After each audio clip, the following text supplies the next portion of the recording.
स्वागत है आप सभी का एक बार फिर से YouTube के इस चैनल पर। आज से हम फिर से अपने सब्जेक्ट की शुरुआत कर रहे हैं जो हम पैरेलल चला रहे थे, जैसे कि छत्तीसगढ़ का इतिहास, केमिस्ट्री, मैथ्स, ये सारी चीज़ें जो है वो फिर से आपको अब निरंतर रूप से मिलना शुरू हो जाएंगे दोस्तों इसी चैनल पर। तो जैसा कि हम छत्तीसगढ़ के अंतर्गत छत्तीसगढ़ का इतिहास देख रहे थे और पिछले वीडियो में हमने छत्तीसगढ़ के इतिहास के अंतर्गत जिलेदारी व्यवस्था की बात की थी, उसे ही कंटिन्यू करते हुए हम आगे बढ़ते हैं और आज हम बात करने वाले हैं मराठा कालीन शासन व्यवस्था के बारे में। ठीक है, आगे बढ़ते हुए तो एक तरीके से फिर हमारा क्या होगा कि ये जो भी मराठा का शासन था ये पूरी तरीके से हमारा समाप्त हो चुका था जिलेदारी व्यवस्था के अंतर्गत। फिर 1854 का समय आ जाता है जिसके बाद अंग्रेज़ों का शासन शुरू हो जाएगा पूरे भारत में कहना चाहिए, और पूरा 1947 तक अंग्रेज़ों का शासन रहेगा। ठीक है, तो एक तरीके से मराठा शासन का अंतिम दौर हम देखते हैं जिलेदारी व्यवस्था के रूप में। उसके बाद फिर से 1854 से शुरुआत हो जाती है अंग्रेजी शासन की। अब हमको इस वीडियो में क्या करना है कि मराठा कालीन जो भी शासन व्यवस्था की उनके संबंध में कुछ विशेष बातों को ध्यान में रखना है। तो चलिए देखिएगा, महत्वपूर्ण वीडियो है, देखिएगा अंत तक। चलिए शुरू करते हैं। पहले देखिए, मराठा कालीन शासन व्यवस्था आज का टॉपिक रहेगा। उसके अंतर्गत हम देखेंगे कि विभिन्न पदाधिकारी कौन कौन से होते थे मराठा कालीन शासन व्यवस्था के अंतर्गत। इसके पहले हमने जब शासन व्यवस्था देखी थी तो कलचुरी कालीन शासन व्यवस्था देखी थी, उसमें कौन कौन सी महत्वपूर्ण बातें थी उसकी चर्चा की थी। तो आज हम मराठा कालीन शासन व्यवस्था के बारे में बात करेंगे और सबसे पहले बात करेंगे कि मराठा कालीन शासन व्यवस्था के अंतर्गत या प्रशासन के अंतर्गत कौन कौन से पदाधिकारी हुआ करते थे। ठीक है, तो चलिए देखिए, सबसे पहले है सूबेदार। सबसे पहले जैसा कि आपको पता होगा कि प्रत्यक्ष रूप से शासन करने वाले मराठा शासक केवल एक हुए यहाँ पर, और वो थे बिंबाजी भोसले। यह कह सकते हैं प्रथम मराठा शासन छत्तीसगढ़ के अंतर्गत जो प्रत्यक्ष रूप से छत्तीसगढ़ में रहकर ही शासन किए थे।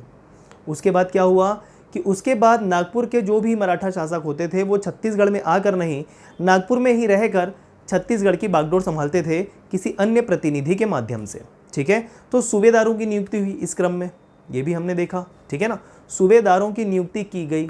वह सूबेदार किसके रिप्रेजेंटेटिव होते थे? नागपुर में बैठे मराठा शासक के रिप्रेजेंटेटिव होते थे और उनको पूर्ण तरीके से अधिकार प्राप्त था छत्तीसगढ़ के शासन के संबंध में। हालांकि किसके अधीन रहकर कर रहे थे? अभी भी मैं जैसा कि कह रहा हूँ, मराठा के अधीन रहकर ही ये सूबेदार शासन करते थे। इनकी नियुक्ति कैसे होती थी, कैसे कौन कौन नियुक्त हुए थे, इनकी बातें हमने पहले कर रखी थी। तो पहले अगर आपने वीडियो नहीं देखा है तो उसे पहले देखिएगा, तभी ये बातें आपको समझ में आएगी जो मैं कह रहा हूँ। ठीक है, तो चलिए, सबसे पहला जो था सबसे बड़ा पद वो सूबेदार का हुआ करता था। हम मराठा शासक की तो बात ही नहीं कर रहे हैं, वो तो सुप्रीम है। ठीक है, उसकी तो हम बात ही नहीं कर रहे, वो नागपुर में रह के कमांड करेंगे बस। लेकिन अधिकार किसको दे दिया अपने बदले शासन करने के लिए? सबसे पहले और सबसे बड़े अधिकारी के रूप में सूबेदार को। इसको हर प्रकार के सूबेदार को हर प्रकार के अधिकार प्राप्त थे, चाहे वो दीवानी हो, फौजदारी हो, सैनिक हो, असैनिक हो, हर प्रकार के अधिकार प्राप्त हुआ करते थे सूबेदार को। मृत्यु दंड देने तक का अधिकार सूबेदार को प्राप्त था। ठीक है, ये बात ध्यान रखेंगे। तो यहाँ पर मैंने लिखा है सर्वोच्च अधिकारी कौन? सूबेदार। क्लियर। आगे बात करें अगले पदाधिकारी के रूप में कमाविजदार। ठीक है, कमाविजदार कौन हुआ करते थे? सूबेदार के अंतर्गत काम करने वाले। अब जैसा कि हमने देखा कि छत्तीसगढ़ को 27 परगनों में पहले विभाजित किया गया था। ठीक है, हर परगने में एक प्रमुख होता था परगने का, उसी को कमाविजदार कह रहे हैं, परगने का सर्वोच्च अधिकारी। ठीक, जो सूबेदार के अंतर्गत रहकर ही कार्य करेगा। अब इसको क्या था? सैनिक, असैनिक, दीवानिक, फौजदारी सभी अधिकार प्राप्त थे परगने के अंतर्गत। ध्यान रखिएगा एक चीज, सूबेदार क्या था? पूरा छत्तीसगढ़ का शासन जो था, जहां पर मराठा शासन था उसका अधिकारी था, पूरा छत्तीसगढ़ का हेड था। ठीक है, लेकिन छत्तीसगढ़ परगनों में विभाजित था, जैसे कि वर्तमान में हम जिले के रूप में देखते हैं। तो हर एक जिले का जो मुख्य अधिकारी होता है आज की डेट में, उस समय परगने का जो मुख्य अधिकारी होता था उसे कमाविजदार कहते थे। और उस परगने के अंतर्गत, जिसके अंतर्गत वो कमाविजदार नियुक्त होता था, उसे उस परगने के समस्त अधिकार प्राप्त थे। ठीक है, अन्य कार्य देखिए कमाविजदार के, आय व्यय का हिसाब रखना और सूबेदार के प्रति जिम्मेदार, जैसा कि मैंने आपको बताया। ठीक है, तो यह महत्वपूर्ण है, क्या? आय व्यय का हिसाब रखने का कार्य भी करता था। ठीक है, मतलब परगने से जो भी आय होता था, व्यय होता था, इन सब का हिसाब किताब कमाविजदार रख रहा था और रिपोर्ट करता था किसको? सूबेदार को। अगला, शांति और सुव्यवस्था स्थापित करने के साथ साथ राजस्व वसूली का कार्य भी इसका था। जैसा कि देखिए, राजस्व वसूलेगा, हिसाब किताब रखेगा, रिपोर्ट करेगा, शांति व्यवस्था बनाए रखेगा, सुव्यवस्था बनाए रखेगा। कौन? परगने के अंतर्गत कमाविजदार। तो इस तरीके से जितना भी परगने होते थे, हर एक परगने के लिए कमाविजदार होता था। क्लियर है क्या? पूरे छत्तीसगढ़ का हेड, परगने का हेड। क्लियर? आगे बात करें तीसरे अधिकारी की, और वो था बड़कर। बड़कर कमाविजदार को परगने की सामान्य स्थिति की जानकारी देता था। कौन? बड़कर। ध्यान रखिएगा, सबके कार्य यहाँ पर महत्वपूर्ण है, मैच द कॉलम में पूछ लिया जाता है CGPSC एग्जाम में। तो कमाविजदार को परगने की सामान्य स्थिति, फसल की दशा, अन्य मामलों की सूचना देना होता था बड़कर को। ठीक है, तो कमाविजदार के अधीन रहकर कार्य कर रहा था बड़कर। क्लियर है? तो जो भी गांव के अंतर्गत या उस क्षेत्र के अंतर्गत जो सामान्य स्थिति थी, उनकी सूचना जो है कमाविजदार को देने का कार्य बड़कर कर रहा था। तो ऐसा तो है नहीं कि परगने का अधिकारी कमाविजदार है तो सारे कार्य सिर्फ कमाविजदार के भरोसे ही होगा। कमाविजदार अपने अंतर्गत भी कर्मचारियों को नियुक्त करेगा जो उनके अन्य कार्यों में मदद करें, तो उसमें से एक था बड़कर। क्लियर है? ठीक है, किसकी किसकी जानकारी दे रहे थे, फिर से देख लीजिए। परगने की सामान्य स्थिति की जानकारी, फसल की दशा की जानकारी, ये महत्वपूर्ण है। ठीक है, और अन्य मामलों की सूचना। अगला बरार पांडे, अगला पदाधिकारी बरार पांडे गांव का दौरा करके उपलब्ध सूचना के आधार पर लगान संबंधी दस्तावेज तैयार करता था, और लगान संबंधी दस्तावेज तैयार जो करता था उसी के आधार पर लगान का निर्धारण होता था उस क्षेत्र के लिए। ये चीज़ आप ध्यान में रखेंगे। ठीक है, तो गांव का दौरा करता था और गांव की स्थिति के आधार पर, फसल की दशा के आधार पर, ठीक है, कि कौन कितना गांव देने में सक्षम है नहीं है, इस प्रकार ये दस्तावेज तैयार करता था। कौन? बरार पांडे। और दस्तावेज तैयार करने के बाद उसका लगान तय किया जाता था उस क्षेत्र का। ठीक है, तो ये ध्यान रखेंगे, बरार पांडे का क्या काम है? लगान संबंधी दस्तावेज तैयार करना। ठीक, कहीं कहीं पर आपको मिलेगा कि लगान तय करना, ये भी मिल सकता है, तो वो भी आपको मार देना है। तो अल्टीमेटली देखिए, लगान संबंधी दस्तावेज तैयार कर रहा है मतलब लगान तय कर रहा है एक तरीके से, क्योंकि इसी दस्तावेज के आधार पर ही लगान तय किया जाता था। क्लियर है? तो ये बरार पांडे का कार्य। अगला पंडरी पांडे। पंडरी पांडे का कार्य देखिए, मादक द्रव्य से होने वाली आय का हिसाब रखता था। ठीक है, जो भी नशीले पदार्थ थे, ठीक है, जैसे शराब वगैरह हो गया, तंबाकू हो गया, ये सारी जो मादक द्रव्य पदार्थ थे, उनसे जो आय होता था उसका हिसाब किताब रखता था। कौन? पंडरी पांडे। ध्यान रखिएगा। अगला पोतदार, जिसे हम खजांची कह सकते हैं। ठीक है, परगने में जमा होने वाली राशि का हिसाब किताब रखना, परगने के अंतर्गत जमा होने वाली राशि का हिसाब किताब करना। ठीक है, अब यहां पर हमने देखा आय व्यय का हिसाब। अब ये कमाविजदार मुख्य रूप से रिपोर्ट करेगा सूबेदार को, लेकिन ये जैसे कि मैंने कहा, ये अपने अंतर्गत और कर्मचारी रख रहा है, तो उसी के अंतर्गत है क्या? पोतदार, खजांची। ठीक है, उस परगने में जो भी राशि जमा हो रही थी उसका हिसाब किताब रखेगा, कमाविजदार के अंतर्गत ही फिर से काम कर रहा है ये। क्लियर है? अगला माल चपरासी देखिए। माल चपरासी, माल मतलब जितने भी सामान होते थे, संपत्ति होती थी, शासकीय संपत्ति, उसको कह रहे हैं। ठीक है, तो माल चपरासी का कार्य शासकीय संपत्ति की सुरक्षा करना या चौकीदारी करना होता था। क्लियर है? माल चपरासी नाम से क्लियर है, इजी है ये भी। अगला पद गौटिया। ठीक है, ये तो हम पहले भी देख रहे थे, और यह पद जो है बहुत शुरू से चल रहा है, मतलब कलचुरी कालीन व्यवस्था से भी चल रहा है। जैसे दीवान और दाऊ के पद को समाप्त कर दिया गया था मराठा शासन के अंतर्गत, लेकिन जो कलचुरी कालीन एक पद था गौटिया, वो यथावत बना रहा मराठा शासन के अंतर्गत भी, और वो था गौटिया। ठीक है, गांव का सर्वोच्च अधिकारी होता था या प्रमुख होता था कहना चाहिए, तो यहाँ पर लिखा है गांव का प्रमुख मजिस्ट्रेट और पुलिस प्रधान होता था। मतलब न्याय का कार्य भी एक तरीके से कौन कर लेता था? गौटिया। हर प्रकार की सुव्यवस्था बनाना, आय व्यय करना, लगान क्या होना चाहिए, और साथ ही साथ किसानों को भूमि के बंटवारे के संबंध में भी यह गौटिया कार्य करता था कि किस किसान को कितनी भूमि जो है आवंटित करनी है, इस संबंध में भी ये गौटिया का कार्य होता था। ठीक है, तो मतलब एक तरीके से सामान्य प्रशासन के तौर पे सबसे प्रमुख गांव का होता था गौटिया। क्लियर है क्या? इसके बारे में तो पहले भी देख रखे हैं, ये बातें आप देखेंगे। प्रमुख मजिस्ट्रेट और पुलिस प्रधान, मतलब न्याय देने का भी थोड़ा कुछ कार्य कर लेगा, पुलिस का भी प्रधान होगा, हेड होगा। कौन? गौटिया। गांव के अंतर्गत, ध्यान रखिएगा, गांव के अंतर्गत। इतनी बातें क्लियर है? ठीक है, अगला देखिए पटेल। अगला देखिए पटेल, मराठों द्वारा सृजित नया पद था, ये मराठों के द्वारा लाया गया था ये पद जो है। ठीक है, वैसे तो देखिए ये सारे जो पद हमको देख रहे हैं, ये जो नागपुर में शासन कर रहे थे मराठा, वहाँ जो व्यवस्था चलती थी उसी व्यवस्था को यहाँ पर लाके रख दिया, है ना।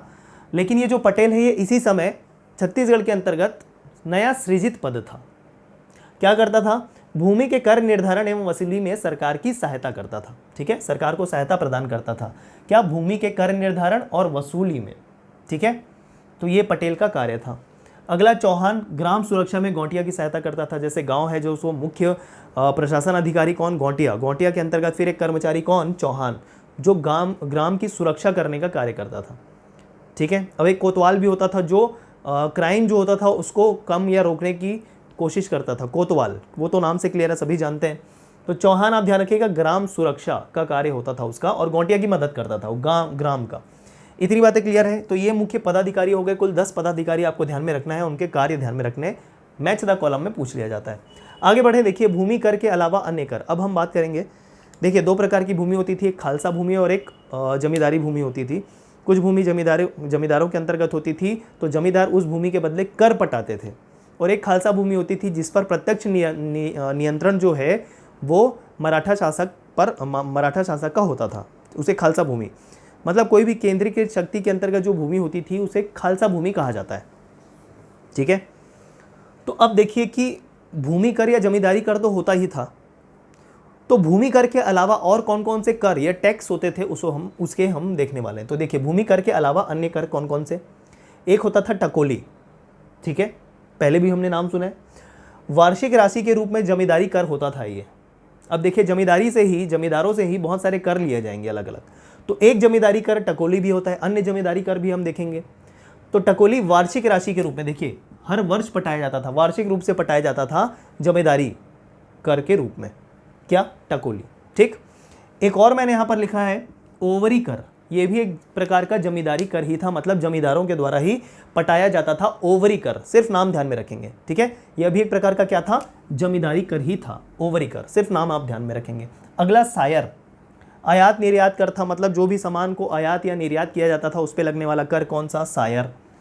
अगला, कलाली, मादक पदार्थों पर आबकारी कर।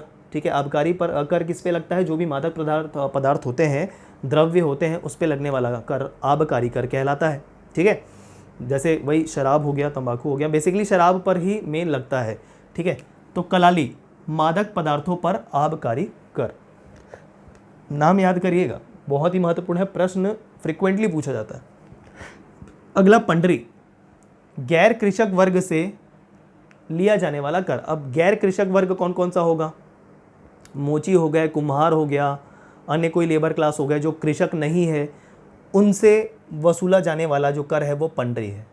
और कितना देना होता था? उनकी जितनी भी आय होती थी उसका 10% देना होता था पंडरी कर के रूप में, जो कृषक नहीं थे उनको। क्लियर है? अब एक चीज़ आप ध्यान में रखिएगा, कन्फ्यूजन हो सकता है पंडरी पांडे और यहाँ पर पंडरी, तो कंफ्यूज ये नहीं करना कि जो पंडरी है वो मादक पदार्थों से प्राप्त कर, ये नहीं करना है आपको। यहाँ पर डेफिनेटली पंडरी पांडे का कार्य मादक द्रव्य से होने वाली आय का हिसाब रखने का कार्य था, लेकिन पंडरी कर गैर कृषक वर्ग से लिया जाता था। और मादक पदार्थों पर कौन सा कर लिया जाता था? कलाली। ये कन्फ्यूजन से बचना है। अगला, सेवई, सेवई कर, ध्यान रखें, अनेक अस्थायी करों का सामूहिक नाम सेवई कर दिया गया। मतलब इतने कर निर्धारण के बाद अन्य जो छोटे छोटे कर वसूले जाते थे विभिन्न मदों से, उसको सामूहिक रूप से क्या नाम दे दिया गया? सेवई नाम दे दिया गया। ठीक है, जैसे अपराध के लिए कोई अर्थदंड हो गया, कोई जुर्माना मिल गया, या अन्य कोई शुल्क हो गए, फीस हो गई, उसको जब वसूलने का कार्य किया गया तो अलग अलग नाम ना देकर बहुत सारे छोटे छोटे समूहों को सेवई नाम दे दिया गया। ये उदाहरण भी मैंने यहाँ पर लिखा हुआ है। ठीक है, अगला, जमींदारी कर के रूप में, अब देखिए एक और अलग से जमींदारी टैक्स नाम से ही भी लिया जाता था।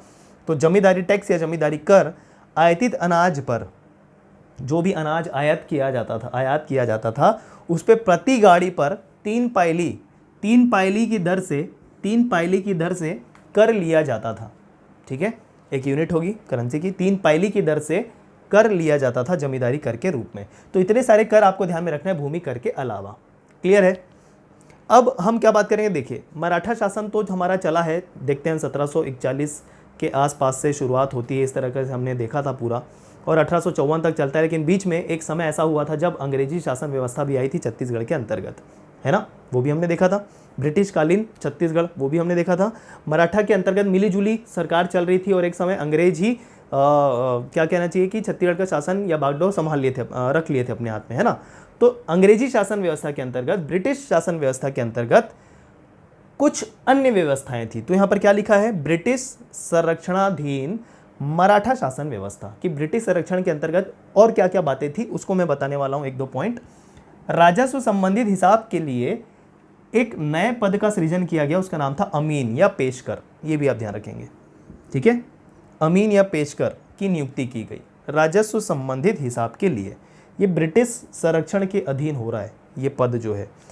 अगला देखिए, अंग्रेजों ने 20-30 गांवों के लिए एक पंड्या नामक अस्थायी कर्मचारी की नियुक्ति की। पंड्या, ये भी ध्यान रखेंगे, तो ये बात आप ध्यान रखेंगे, अंग्रेजों 20-30 गांवों के लिए पंड्या नामक अस्थायी कर्मचारी, 20-30 गांव को मिलाकर एक पंड्या नामक कर्मचारी की नियुक्ति कर दी। और अंग्रेजों ने पटेल पद को समाप्त कर दिया, जो किसकी देन थी, मराठा शासन की देन थी, क्या, पटेल पद, उसको ब्रिटिशर्स ने समाप्त कर दिया। तो ये दो बातें आप अतिरिक्त ध्यान में रख लीजिए इसके अलावा। तो ये था आज का वीडियो जिसमें हम मराठाकालीन शासन व्यवस्था के बारे में बात की है, ठीक है दोस्तों। तो चले फिर मिलते हैं अगले वीडियो में, धन्यवाद।